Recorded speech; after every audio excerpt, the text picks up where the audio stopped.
مرحبا، أنا مصورة لبنى عرفان، واليوم درسنا عن إضافة مؤثرات الإضاءة بواسطة الفوتوشوب. خليكم ويانا.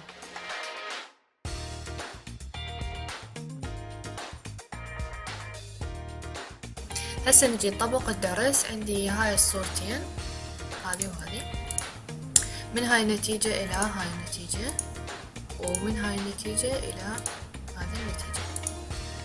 راح أبلش بهذه الصورة، أروح على هاي الدائرة واختار ثاني خيار اللي هو gradient، وبعدين راح تطلع عندنا عدة بريسيتس. راح اختار اللي بيها لون واحد ويتدرج من الطوخ الى الفاتح، وراح اختار طبعا اللون الابيض. اختاريت اللون الابيض بهاي الصورة لانه هي الصورة الوانها، يعني اني مشتغلة الوانها كلش فاتحة وباردة يعني نقدر نقول، فخليت لون ابيض بيها. راح اسوي بهاي الزاوية، نقول اوكي. بعدين نسويها سكرين واقلل الاوباسيتي تقريبا 34 35.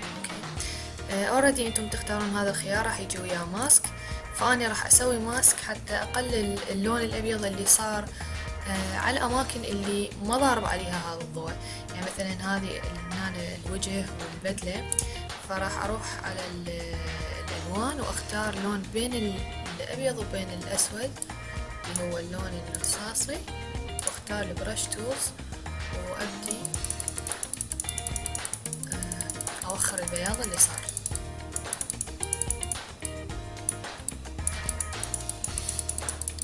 واكيد اوخره من البدلة لان هي سودة ومحلو اللون الابيض يصير على اللون الاسود، يعني برأيي اني. انتو اذا عجبكم عادي بقوا. ورا ما خلصت هاي الخطوة راح اسوي كيرف حتى اخلي اللون هذا ما يبين انه بس من هنا اكو فد شي ابيض، وحتى شوي انطي حدة اكثر للصورة. اخلي نقطتين، واحدة فوق وواحدة جوا، وهاي شوي انزلها جوا، والفوق شوية ارفعها من هو، يعني حسب ايش قد تحتاج الصورة او انتو ايش قد تريدون تضيفوا لها اضاءة.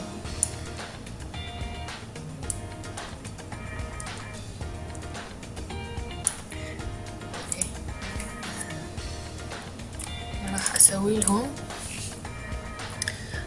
جروبس ونسميه مثلا 3 او 2 او اي شي، وشوفوا الفرق من هاي النتيجة الى هاي النتيجة.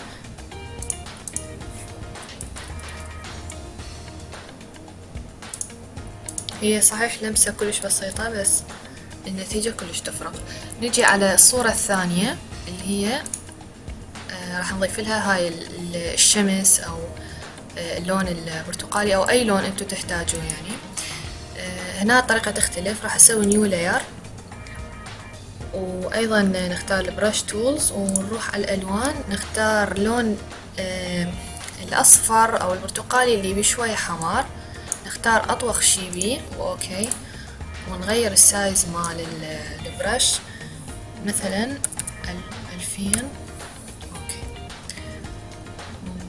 اهم شي نكون ما ننسى نسوي نيو لاير، لان اذا سويناها على الباك جراوند راح تصير ما نقدر نتحكم بيها او نحركها. مثل ما شفتوا حطيت اول بقعة، بعدين راح نرجع على الالوان ونفس اللون راح نخففه شوية واقلل السايز مثلا 1200.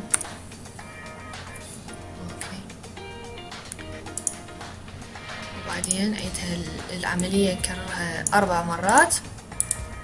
هم اختاريت لون أفتح من نفس اللون، وراح أشوف قد أقلل من 100 مثلا. وآخر شي هو اللون الأبيض، نسوي مثلا 400 500.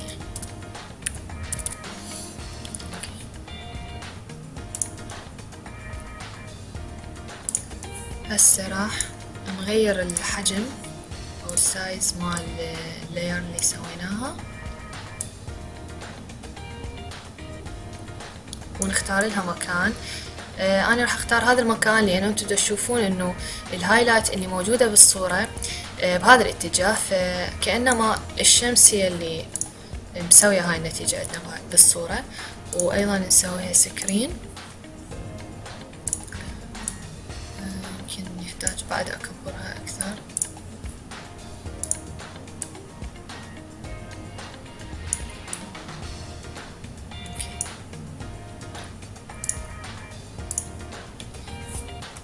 وهمينا نروح للكيرفز ونسوي نقطتين، واحدة لي فوق راح يفرق كلش هواية هاي الصورة،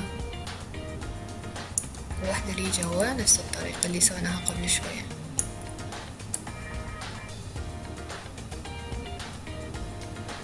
حسب ما تحتاج الصورة، يعني لا تتقيدون باللي أنا سويته.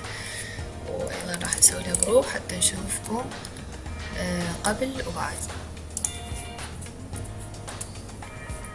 وهاي النتيجة اللي حصلنا عليها. يمكن نحتاج شوية بعد الإضاءة من الشخصيات. أوكي. هاي النتيجة شوفوها عن قرب، فرقت كلش هواية، غيرت هواية بالصورة، وطريقة مثل ما شفتوها كلش سهلة، إذا هاي الطريقة وإذا قبلها. وخلص الدرس اليوم، أتمنى تكونون استفاديتوا من عنده. لا تنسون تسوون سبسكرايب للقناة، وأي سؤال من أنزل الدرس على الفيسبوك تقدرون تكتبوا لي إياه بكومنت أو تطلبون دروس أخرى. ولا تنسون تسوون لايك للبيج على الفيسبوك وشير حتى تعمل فايدة. مع السلامة.